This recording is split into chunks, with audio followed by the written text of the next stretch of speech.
everyone, and you're welcome to today's tutorial. I'm going to be teaching us today how to create this mini purse. I think I've told us in the previous tutorial that I'm going to be explaining to us how to create this mini purse. I'm going to be showing us how I use an expression cardboard to create a mini purse as cute as this. Sit back and I'll be right back. Now for our mini purse, the first thing we are going to be doing is we are going to be creating a shape, and what I mean is that whatever shape you want your mini purse to look like is what you are going to work with. So if you are creating, let's say, a very small clutch purse, all you need to do is have a dimension, and what we are going to be working with for this particular tutorial is 40 centimeter by 18 centimeter. So I have this to be 14 and I have this to be 18 centimeter. Now, one of the reasons why I'm going to be using this about 2mm Mako is that it's going to be what I'm going to use to hold my fabric. Don't forget, I'm using a fabric from my last tutorial. I used this for a particular sling back pattern, sorry for that, sling back pattern, and I intend to make a purse that can go with that particular sling back. So I'm going to be creating like a mini purse, you can call it a clutch purse, for today. So the first thing you need to do is you need to get something to reinforce it, or else you cannot just use this. It's quite flexible and soft, so you can't use it alone. So I'm going to be using this Mako. Now if you don't want to use Mako, you can decide to use cardboard. There are so many kinds of cardboard, so many kind of cardboard that can be used, but ensure that whichever one you want to use is not too thick and it's something that is flexible. But for me, I always love to use this. Now don't forget that in this class I'm also going to use our wasted expression cardboard. Yes, I'm sure we have seen it before. You have seen this so many times. For those of us who are women locally in Nigeria, this is one of the attachments that we use, and you'll find them having this particular kind of cardboard.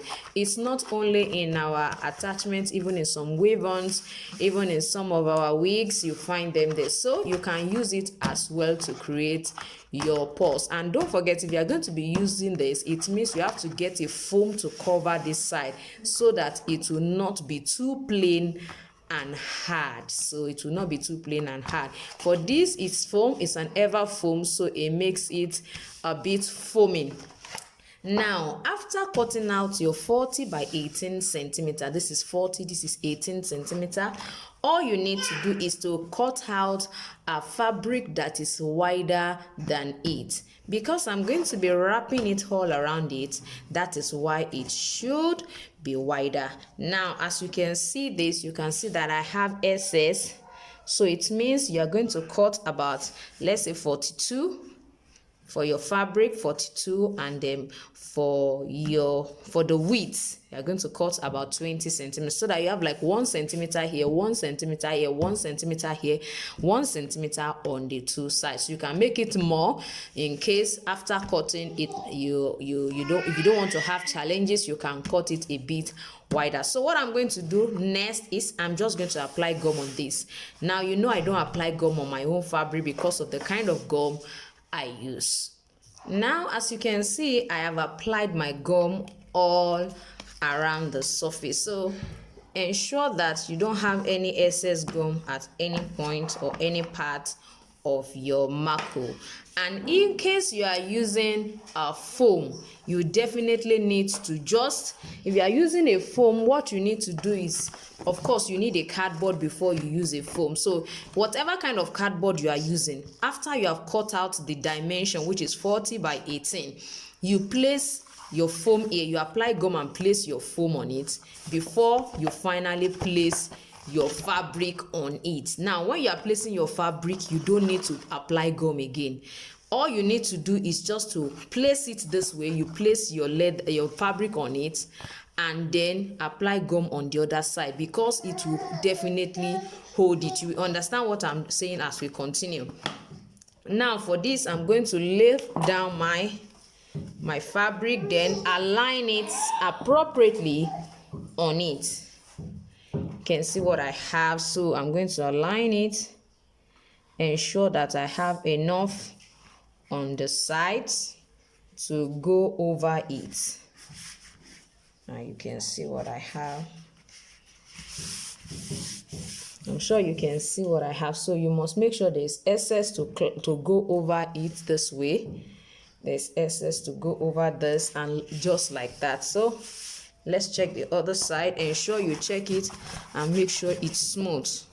We can't afford any form of bubbles. We don't want bubbles in it. So turn it to the other side and place it and try to smoothen it so that no bubbles will be right in it. You can see that we are not having any form of bubble like this.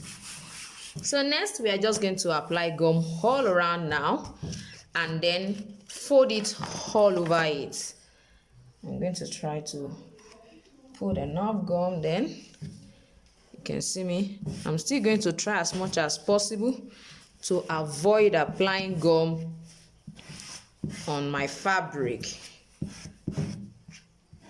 because of the kind of gum I'm using. So you can see what I have. I've already applied my gum all around it, so I can go ahead now and fold it over it.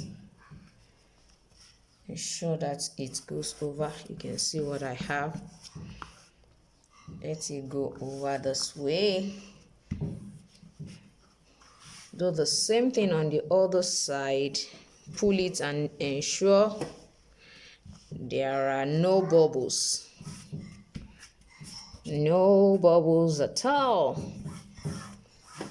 So when I was explaining the other time, if you are not using Mako, in case you are using this cardboard and a light foam, like a 1 centimeter foam, ordinary foam, not like an ever foam. Now what you need to do, I told us, apply gum on this side and apply your foam on it. The next thing you do is you just cover it with the fabric. So it is on this side, this way, that you are going to apply your gum. And when you want to now fix yours, you ensure that you pull it this way, you pull it, then fold it over it. That's how you go about that. So let me quickly do for these corners.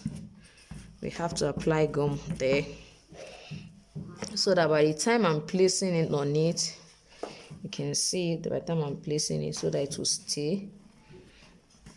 It will not be reflecting, no unnecessary reflection outside. So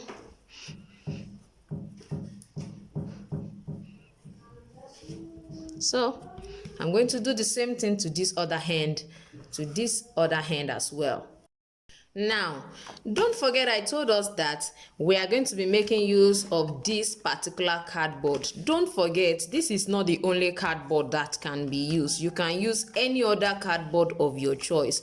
Just ensure that it's not something that can tear easily. Now, we are going to be making use of this particular cardboard for the inner part of our mini purse, or you can call it a clutch purse, whatever name you want to call it. We are going to use it for the inner part, and one of the reasons is because we are not going to be stitching anything. So it's like a no sew, mini purse. We are not stitching anything. As much as possible, we are not going to be stitching anything, and if we need to stitch it, it's something that we can easily use our needle to work with. We may decide not to stitch in this particular purse. Now let me quickly explain. Don't forget I told us that this measurement is 40 by 18 centimeter. When you are creating the inner carton, now this is assumed to be the outer carton and this is going to be the inner carton. For the inner carton, you are going to reduce the length by 1 centimeter and you are going to reduce the width by a 0.5 centimeter. Now what does that mean?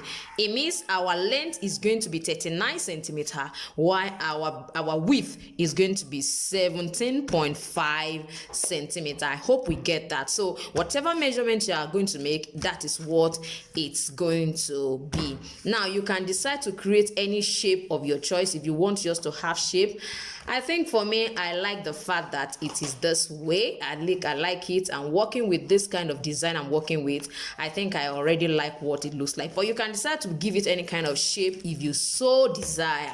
Now I have cut out my pattern, my design, which is for the inner carton. This is what I have.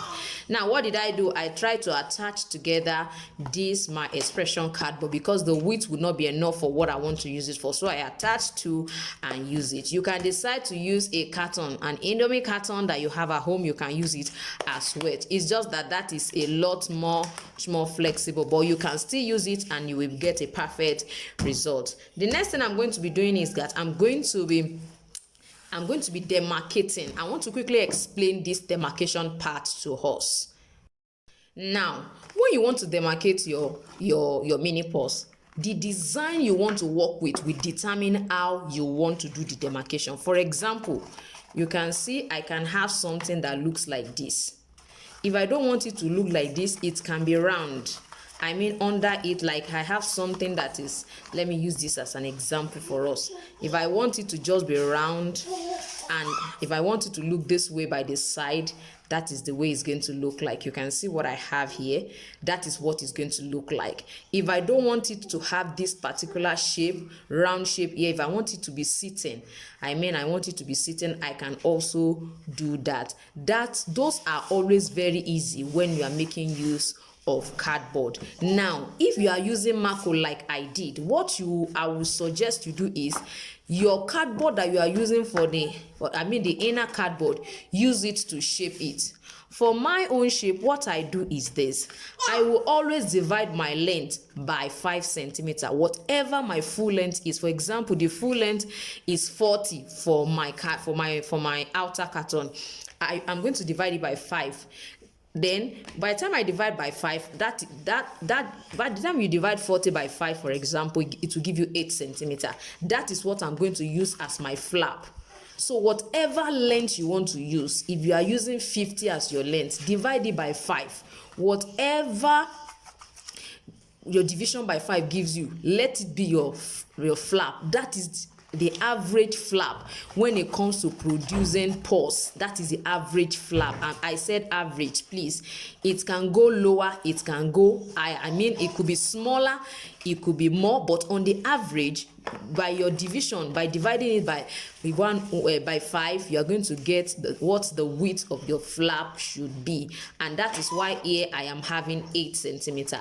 This same width of my flap, this same width here is also going to be what the base of my purse. In case I want it to have a base, this is what I mean by base. You want it to be sitting down this way. You want it to have a base like something like this. If you want it to have something like this, whatever your flap is, you can decide that average, please, that average measurement I mentioned, that is what can be applicable to all.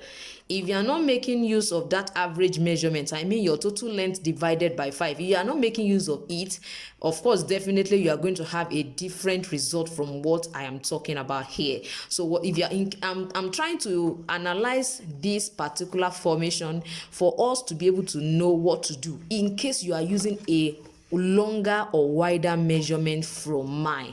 So irrespective of the width, the length still remains that way. So what you do to the length is divide by 5, use that place, this side as the flap, that division as the flap, use it as a seat. If your style is having a seat, like a bag base, like the base, use it as that base, use it as that base. Whatever is left is what will be standing here and standing here. Now, I want us to look at it. This is all you need to do.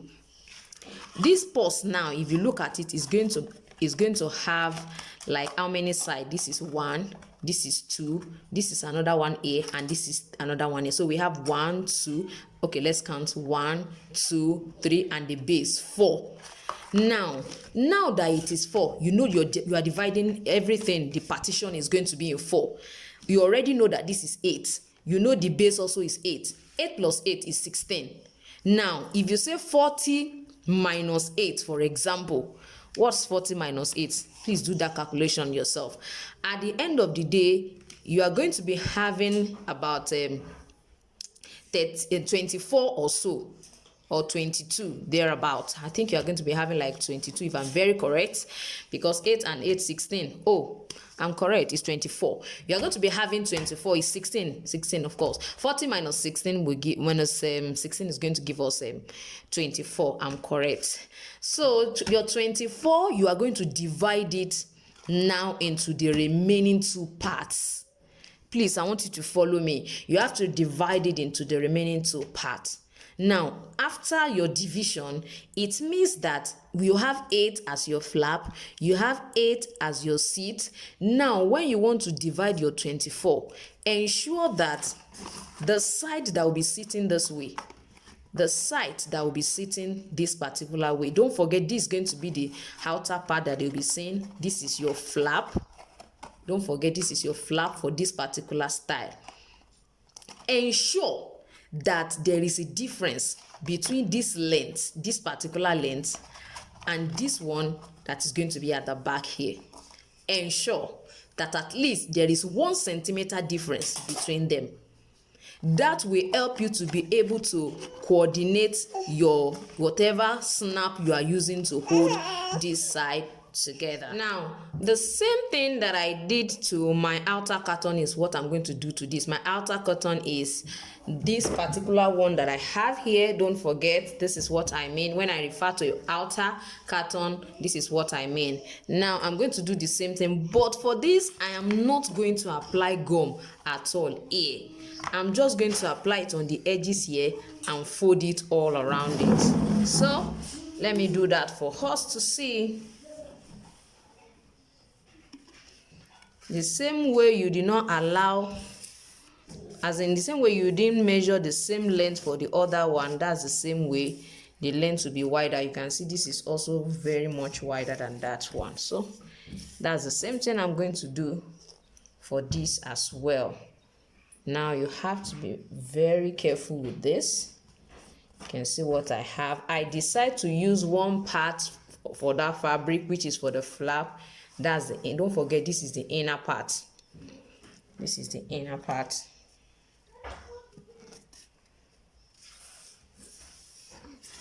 As you can see, so this is what I'm just going to do to all the parts. Now you can see what I have after folding it all around. You can see how the inside look like. So I don't want it to be attached to the cardboard. That's why I didn't apply gum at all. I think I like it this way. If you want to attach yours, you can attach it. Just ensure that you put your adhesive or gum on the cardboard alone. Don't put it on the lining. This is what I use as a lining. It's just like a fabric. It's also a fabric, so you can get a lining from the sewing material shop to do that. So for this particular tutorial, I'm going to call it off here, and I'm going to continue in my next tutorial. So if you have enjoyed this, make sure you make an attempt. You can try as much as possible to just create, cut out a pattern and then look out and see what you are going to create out of it, pending the time that we're going to complete this particular project. Thank you so much for watching today's tutorial, and if you are new to my channel, don't forget to subscribe and click the notification bell. See you next time. Bye.